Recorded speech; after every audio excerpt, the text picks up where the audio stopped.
Hello and welcome to Level with Emily. This episode is all about Ego Plum. He has written music for The Cuphead Show, which is a Netflix TV series, but it's based off of the game Cuphead, which we all know and love. And Ego's music is absolutely fantastic. You're going to love the show. It's phenomenal. And I love, even just in the very opening episode, how they tie it into the game and what we know to be true from playing Cuphead itself. The art is great, of course, and as I've mentioned, Ego's music is absolutely fantastic. Now, you don't get to hear that music in this video version of the podcast. If you want to hear the music mixed in, like we do with all of our episodes, you got to go listen to the audio podcast, and you can do that at patreon.com/level. You can also just stream it or listen to it wherever you get your podcast apps. But again, the audio version is the one that has all the music mixed in. That's the good stuff. So in any event, enjoy the conversation with Ego Plum about his music for The Cuphead Show on Netflix. Let's go ahead and just start with, how did you end up involved in the Cuphead, the show project? And then we'll talk about the music. Okay.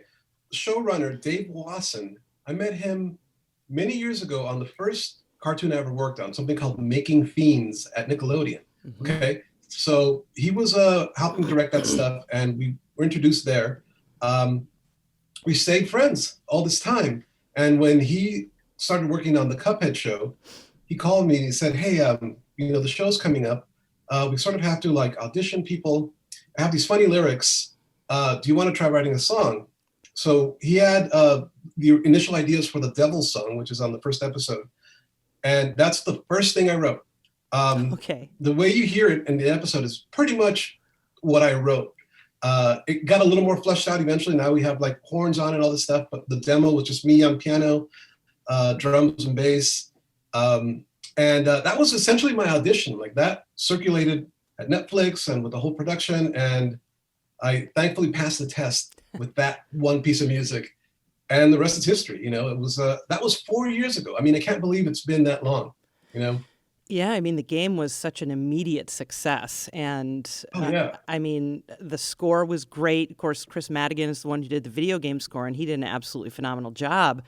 And one of the things that I'm so excited to talk to you about is just cartoon writing, because writing for cartoons is just a whole different animal. And there are, in my humble opinion, so few people who really nail it and really can get the timing of the comedy down and all of those things. It just seems so difficult to me. So talk to me a little bit about just the nature of writing music for a cartoon. Right. Well, first of all, I'm glad you mentioned Chris Madigan, because what he did was brilliant. I just wanted to say, I'm so happy about what he and that team were able to do. One of the first times I went on YouTube to listen to his music, one of my favorite things I read was some kid, probably, it could have been a young person, but the comment was, "What kind of music is this? What do you call this genre?" I'm thinking he's introducing jazz to young, video gamers that probably never even heard this before, know what it is. They don't know how to classify it. Stuff like this has happened when Guitar Hero came out, young kids were all of a sudden learning about AC/DC and Lynyrd Skynyrd.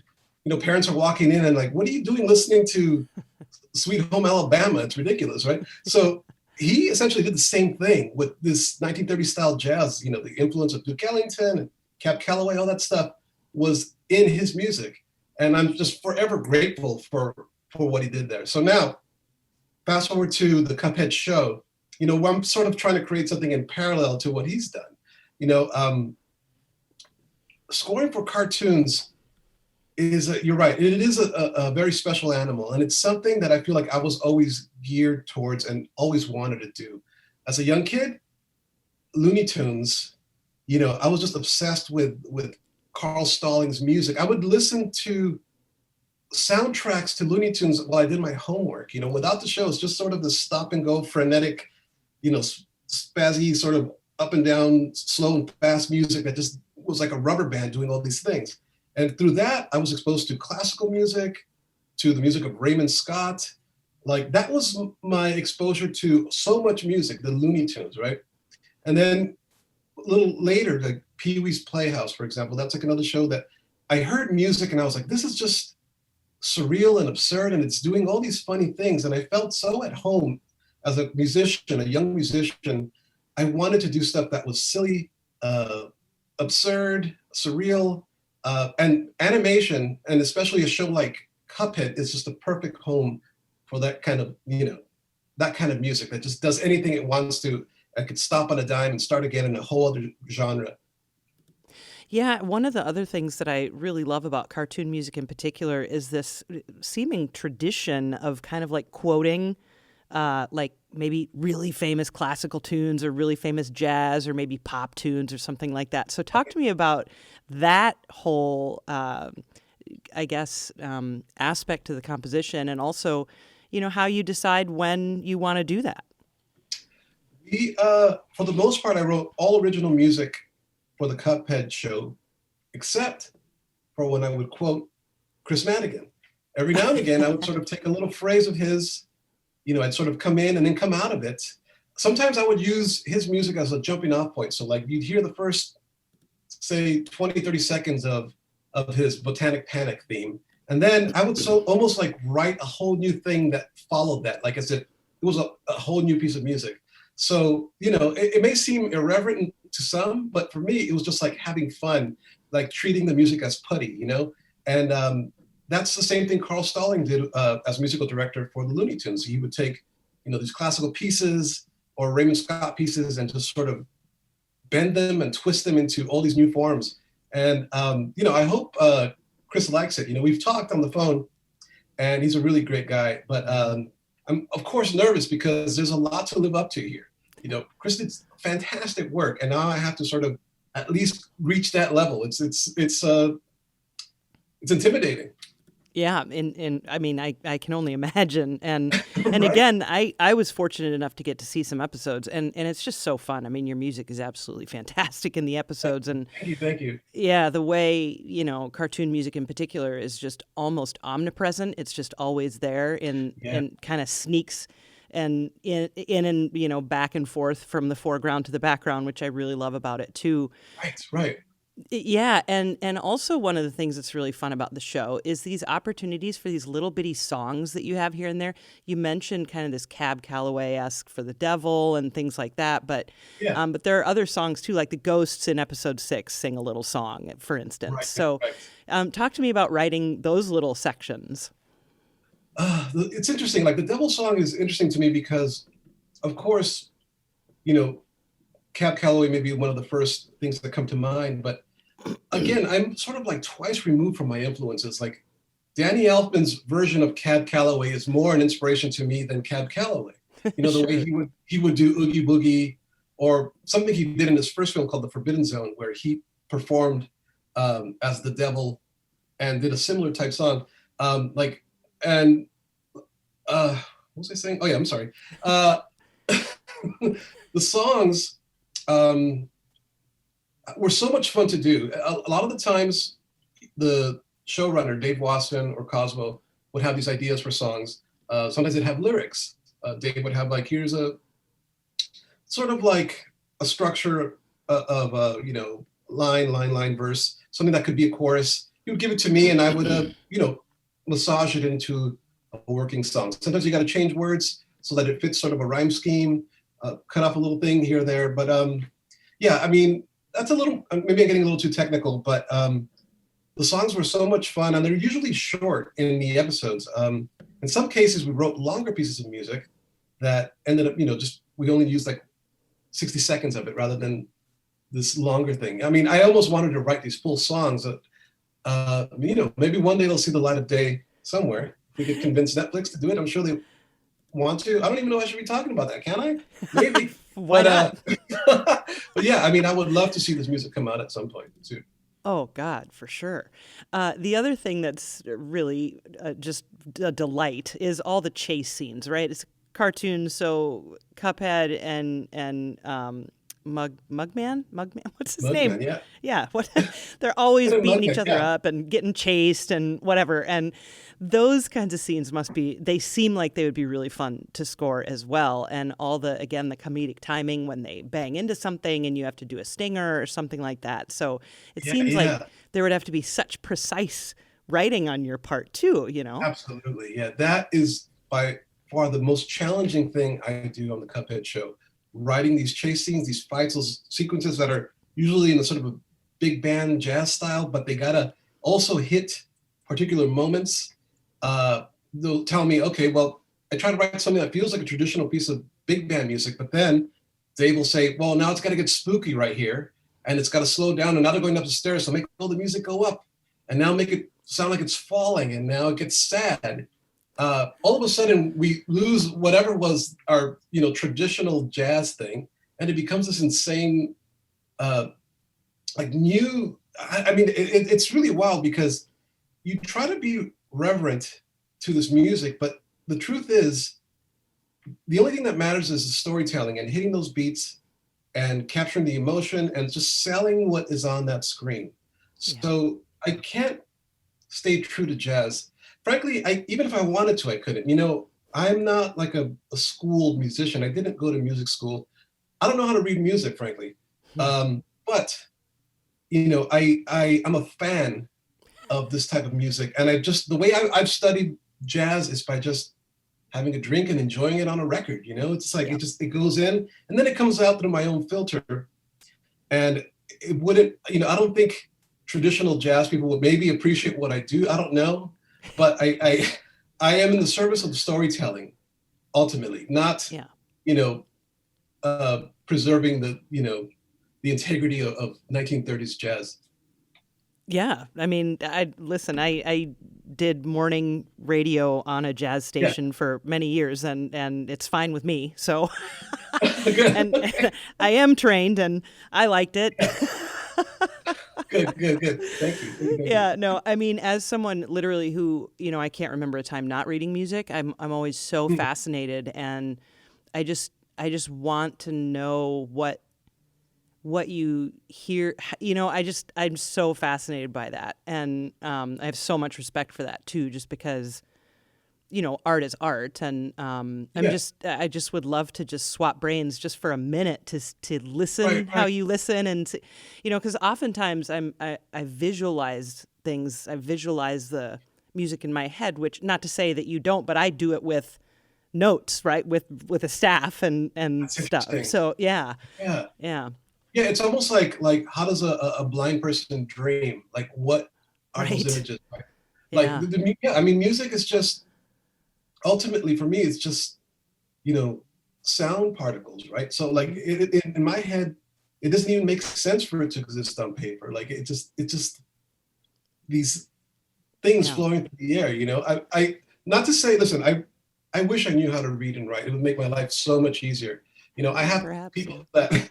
I have Ben, my assistant, who creates charts for me and does this stuff, and of course it's like the language that we use to communicate. But I just never, I was never ever able to retain this. I don't know why. Yeah. It's just like I'm not academic enough to just sort of learn these things. It's so weird. I don't know what's wrong with me. I don't know if it's that. It's just different. I don't know what it is. I never took music classes. I took a tap dancing class in junior college. Just the extent of my music school was a tap dancing class. Amazing. Which was really difficult, by the way. I thought, as a drummer, percussionist, I would walk in there and just be able to, take command of this. No, not at all. This is like, it requires a physicality and control certain muscles that I didn't even know if I had them or not. It was ridiculous, but a lot of fun. Cool. Well, what did you study in I'm school? Going on the tangents are good. I didn't even go to college. After high school, I signed up for junior college, and I said I took that one class. Yeah. That was it, and I dropped out. And then I got a job. I literally had a day job for 10 years, all my 20s. Yeah. Trying to make something happen with music. Yeah. Absolutely difficult. It's like Hollywood seems so far away, frankly, even though it was, 20 minutes west on the freeway from where I grew up in East LA. it seemed like such a foreign, far away place that I could never break into. Growing up in East LA, I don't know, it just felt like this other world. So I just worked really hard. I would produce my own music, put out records, CDs, perform. I had a live band for a decade, just tried, and eventually just met a few people and made something happen, and here we are. Yeah. Well, I mean, I listened to the Rat King, which is your Ebola Orchestra album, and I loved it, and I would love actually for you to talk a little bit about that if you don't mind. Just what is the Ebola Orchestra and how that project started, and then talk about that. Ebola Orchestra was a band that I had when I had a full-time day job doing graphics at UCLA. I worked in a cubicle and I had these ambitions of having this band. I created this group with like 10 or 12 people, this sort of dark, jazzy, circusy, carnival-esque music band. Assembled all my friends. We didn't make any money. We would play shows. But it was at one of these shows that the creator of Making Fiends was at. She was at the record release party for the Rat King.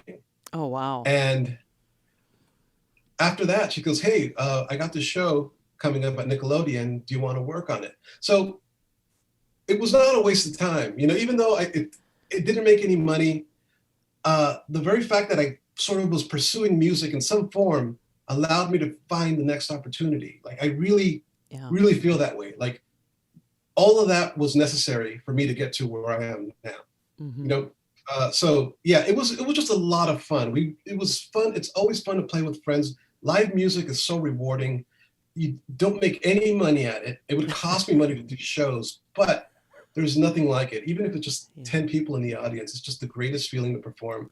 I'd love to do it again, but everything is taking me in this direction, and scoring is now everything I do. But one day I'll be back. Yeah. I'll be back to perform. Well, that album, the Ebola guys maybe, or doing something different. We'll see. Nice. I hope so. I mean, that album, it's, when I found out I was going to get a chance to talk to you, it's always like, well, let me listen to this person's body of work, and it's so weird. Yeah. I feel weird because it's so different than what I'm doing now for cartoons. Yeah. I want to say embarrassed is not the word, but it's like looking at a picture of yourself in high school when you had, pink dreadlocks and some weird glasses or whatever. Like, you're just a different person. Although I'm not that different, frankly. I mean, I love everything I did, but I just feel like I am in a different place. Yeah. That stuff was kind of crazy, Yeah. Well, it's fun because, of course, whatever music streaming service you're listening to at the moment gives it a genre, and it said rock. And I'm like, well, I knew that wasn't, I knew that was a crapshoot. Right. and it was just, it's just so funny to start that album. It starts with an orchestra tuning, and I'm like, well, what's going to be next now? And then it just goes. And it's like right. all these really talented musicians you're playing with that you can tell. And it's just like, it's recorded really well. I don't know. It's just a really fun album. I think it's a good time, and fun too to just hear the influences there from, what doesn't matter if I'm listening to Beethoven, I can hear influences there, right? So it's like, it was just funny to be at one point. I remember thinking XTC, and then to see that in your bio that you think they're an influence. I was like, whoa, that's cool. But yeah, I'm so glad you said that. XTC is one of my favorites. In fact, on one of my other shows, Jellystone, I don't know if you know about the show I'm doing at Warner Brothers. I recorded with Colin Moulding from XTC. He actually played bass on one of the things that I did for that, which is going to, I want to talk about influences because this is very important. I truly think that as a composer, your work is only as interesting as your influences, So for me, being able to pull from, Black Flag and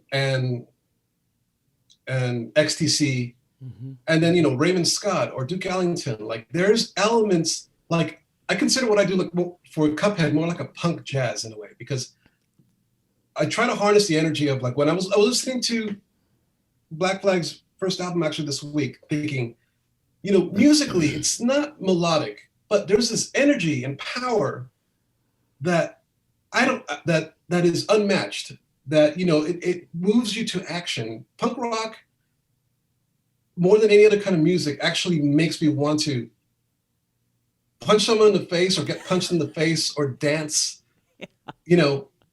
and I can't say that about sitting in front of an orchestra. Like there's something to that. And I try to bring those elements to what I do, like in a chase scene in Cuphead. How can I make it sound like all these musicians are just about to fall off their chairs and just hit the floor, you know? So yeah, for me, it's important to have diverse influences, eclectic tastes. Another one of my favorite groups is The Residents from San Francisco, avant-garde and usual kind of stuff that has played a big role. Like they taught me how to deconstruct music, how to take something pretty and then just destroy it. Like irreverence is important in what I do as much as reverence. Yeah, for sure. Does that make sense? Yeah, it does. It does. Good. I want to ask you a little bit more about, of course, the Cuphead show and who's playing. Is live musicians? What are you playing? Are you using samples? How'd you put everything together? Yeah, so when we first started the show, we had this great vision of being in a room, having all these players, recording it the old school way. Of course. And then a little thing came along called the global pandemic, which kind of, threw everything out the window. We had to sort of figure out new ways to record. I guess the silver lining is that I was able to find musicians around the country, around the world in some cases, like a musical saw player in Greece that I would have never thought, like, how? But now, we could do a remote recording, and then he'll send me a version. I'll go, let's try it again, but let's add something here. There's ways to do this. And it became really nice because I got to meet some amazing musicians. I met these guys from New Jersey called Moon Hooch. It's like a duo of sax players. And they do this really crazy stuff with saxophones that's sort of like techno dubstep saxophone music. I know it sounds ridiculous. They're not even jazz guys, but that's what's great about it. Yeah. The fact that they're not jazz guys playing on the soundtrack to Cuphead. And Jordan Katz, trumpet here in LA, another fantastic musician. I'm primarily a drummer. That's sort of what I started doing. Okay. When I was 13, I got my first drum kit, playing Ramones songs, playing, Dead Kennedys, like learning B-52s and Devo songs. Like that's what I did. So I do drumming now. I do the piano stuff as best as I can. I play bass, banjo, guitars. Like I'm kind of okay at a lot of things. Yeah. Not like a virtuoso. I'm not like a very, very good musician, frankly, at anything, but enough to get my point across in this music, Yeah. And whenever I'm not good enough, I could always find people better than me. And that's sort of key. You have to surround yourself by people better than you all the time. And that's what I try to do. Indeed. So yeah, I mean, that's, we use live, in certain cases, cannot record a live piano. I have wonderful sample-based, pianos that I could use. Yeah. The orchestral stuff, obviously we cannot get a 40-piece string section. I have really high-end quality samples that we use to sort of, and then you combine that, there's like little tricks you could do. You could add like a couple of soloists over it. And now it kind of creates the illusion of it sounding more real. So there's like little, I'm sort of pulling back the curtain a little bit.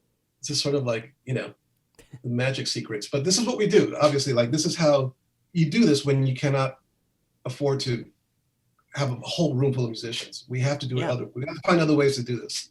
Yeah. So yeah, that's how that's been done. Yeah. Yeah. Are you a gamer, Ego? Do you play video games?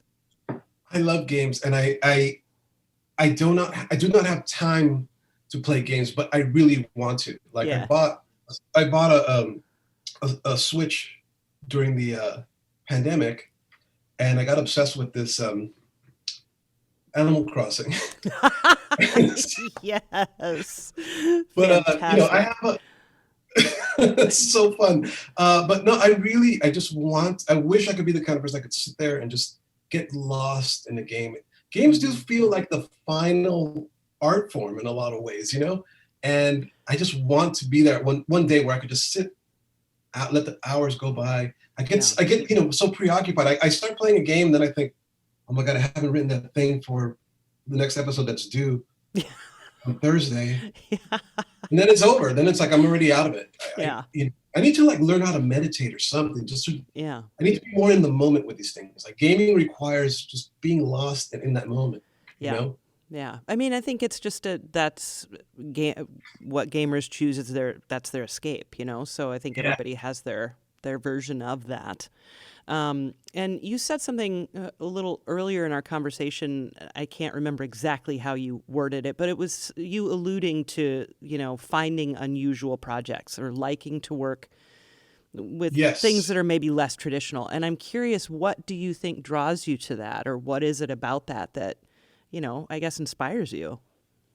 It's hard to say, right? Like as a young man, you know, you have artwork in front of you. You see art books. And then for some reason, why is Salvador Dali more interesting to me than, you know, Michelangelo? I don't know. It's like there's something going on with certain kinds of music as well. The Residents, why is that more interesting in Devo than Bruce Springsteen? There's something different happening that is just pulling me in that direction. And, you know, it's a tricky thing because I guess you could describe the music I do is maybe a little like, you know, left of center. It's a little different. And I've been in meetings, like, let's say I was with these executives at Disney and I'm sort of pitching myself for a show. And I said, look, either it's going to be a complete home run or it's going to be a total disaster with me. You know, I don't do the middle ground. It's going to be one way or the other. And that's not good for business, frankly. Like, that's not how you get work. And I don't know if I should say that to other composers or other people trying to make this happen.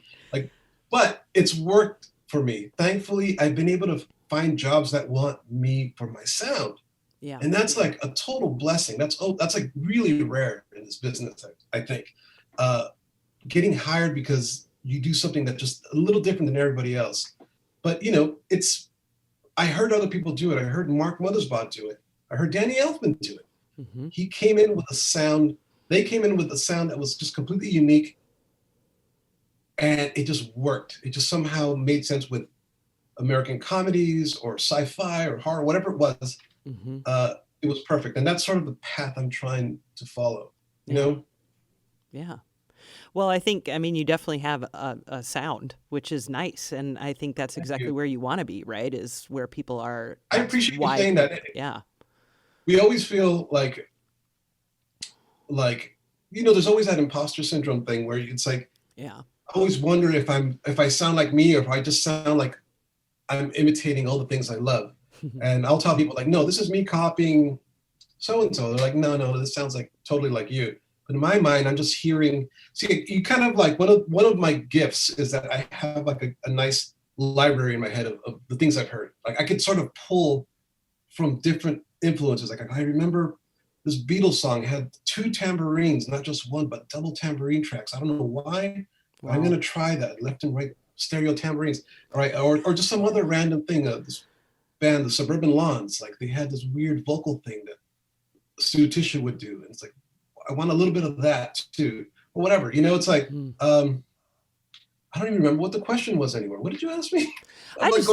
No, not at all. I mean, this all is relevant. It's just what draws you to these quirky projects, you know? Yeah. Yeah.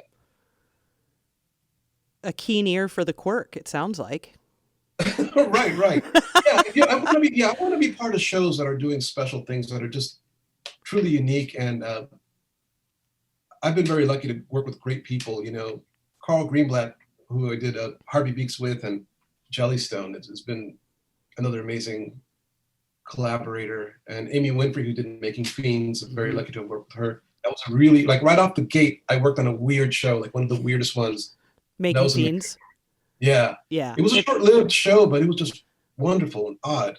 It's great. It's on YouTube right now, which I don't know how she would feel about that, but it's all up on YouTube right now, so you can watch all of it. It's great. And I mean, you know, I was way too old for that to have come across my radar at the time, but I mean, it's fun to watch because it's weird and just that makes it fun because you're just like, what is going on? But it's great. Right. Let me ask you a question. Like, is there in the game world, is there an equivalent to the stuff I'm talking about? Like, is there like a developer or artists that are making sort of like games that are just a little left of center or a little just more unusual, where maybe even the music and the visuals are just kind of take you to these weirder, surreal type places? Always. I mean, that's Yeah, the beauty of the game industry is that yeah, there's people doing all kinds of weird shit all over the place yeah, and yeah. like weird good. And, I Mhm. mean, it, it seems to me to be one of the more creative areas for composers to be. Yeah, yeah. But I also think that just is really dependent. I mean, because, the interactivity is what's so interesting about Right. the music in games, right? So Yeah, that yeah. allows for some really creative kind of gameplay as well, audio design, stuff like that. Yeah. Mhm. Hmm. Yeah, I've never done it, so like it's a whole other, it's a Yeah. new world to me. You know, I'd Yeah. love to learn more about it. Maybe one day I'll Yeah. take a dive into that. Yeah. I think you'd fit in well. Honestly. It'd be amazing. Yeah, it Yeah, would. who knows? I Um, no, I mean, it just seems like games are so important. Like that yeah. industry is so huge. Hmm. Like that is the future, or already is. It's the present, really. Yeah, and just like you said, introducing people to different genres of music, how Cuphead, opened people's ears to this really early jazz, that you just don't Yeah. hear very often. And, there's all kinds of, I mean, there's a game, I just did an interview about a game where one of the protagonists is a classical pianist. And so, like, there's just all these Oh wow. cool opportunities for people to get exposed to art that they wouldn't Love that. otherwise get exposed to. Yeah. Yeah, yeah, yeah. Yeah. So But cool. I'll get yes, into games more. I yeah. promise I'll get bigger into the game thing at some point. Yeah. uh, and with the Cuphead show, now, I mean, how long did you? Because you said it's been in production for like 4 years. How long would you say you worked on the music?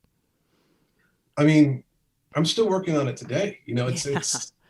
it's ongoing. I'm right now. I'm working on stuff for the end of the second drop. Or I'm in the third drop now. Yeah, well, Uh, because they just renewed it for two more seasons, right? And the first yeah, season, yeah. So I'm working for I'm doing writing stuff for those wow, episodes crazy. right now. It just seems to go on and on. It's great for me. I love it. But you know, we did lose time with the pandemic. Yeah, It kind of like I'm sure.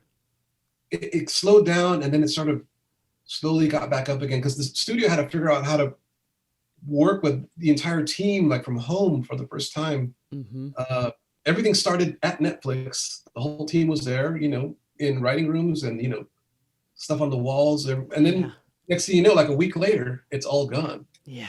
Wow. And so yeah, we lost a lot of time, unfortunately, and Mm. I think the fans know that they were expecting stuff for a long time, and then nothing, and nothing, nothing. I'm so glad it's finally here. But yeah, it's been Yeah. 4 years on and off of just doing things, and then like breaks, and then starting again. Right now, Wow. we're in a nice steady schedule, and I'll probably be wrapping up all my work by July, I think. Yeah, Cool.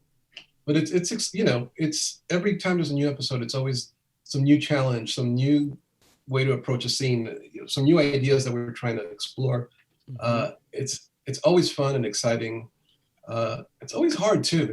It's the hardest I've ever had to work on a show as far as writing. It's dense, a lot of notes, a lot of music. You know what I mean? It's just Yeah. so much information is packed into uh, you know, just 60 seconds. I Right. wish I should have sent you some cues to listen to, or I don't know if your format allows for like stuff to just be played, but I could like give you some stuff if you're interested. Absolutely. When we do the audio version of the podcast, I'll mix Yeah. music into it. So Oh, for, fantastic. Okay. Well, yep, you got it. yep, the YouTube version, we don't put music in if we're doing video recording like this, just because Right. then they nail us with copyright stuff, Oh, inappropriately right. so. But yeah, yeah. Right. So, Right. so that would be great. And then, yeah, we'll get that in the audio version Yeah. for sure. Um, Awesome. yeah, and I lost track of my last question there, but what more do you want to say about the Cuphead show?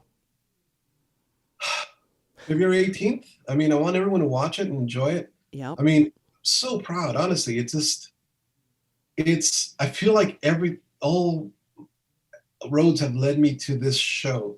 It's a cartoon in the purest form. Yeah. It feels, when I watch the episodes, like stories that should have always existed, and I've tried really, really hard to try to write music that always existed in a sense too. Like I aspire to music like Three Blind Mice, like the simplicity of Pop Goes the Weasel.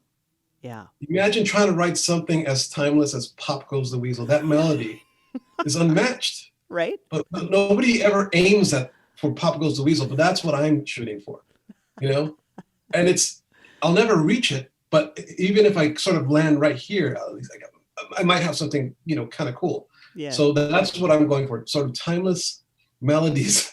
And it's a challenge, I'm not going to say that I'm achieving it. I'm really trying hard to make that happen. Yeah. But, hopefully people will like it. And, I'm just grateful for anybody that's into this. I'm thankful to you for wanting to talk to me, because you're the first interview I've done for the Cuphead show. Oh, wow. And, and it's just exciting to be able to, you could probably tell that I'm like, have a lot that I want to get out, and I'm just going all over the place because it's just exciting to me. It just really is. Well, it's such a fun show, and I think, the gaming world is super excited about it, too, because Cuphead was such a hit. I mean... I know. Pardon me, just all ages, really. Yeah. And the cartoon obviously will be a hit for all ages as well, just because that's why cartoons are great, because they appeal to everyone. But yeah, I do have one more thing I was curious about, is when you're writing, where do you start? Like, because you mentioned you're a percussionist, but I don't imagine that you sit at your drum kit to write a tune. Maybe you do sometimes, I'm sure, but you know what I mean? How's that process work? It's interesting. When we talk about musicians and writing, it's often romanticized, and it's the idea of like, the muse and waiting for inspiration. Yeah. There's none of that with what I do. I have a deadline that's Friday, let's say at 9 a.m. and it's Tuesday right now. And I wake up. It's Wednesday, actually. It's Wednesday right now. I wake up, I sit at the keyboard, and as soon as my hands hit the keys, I'm writing.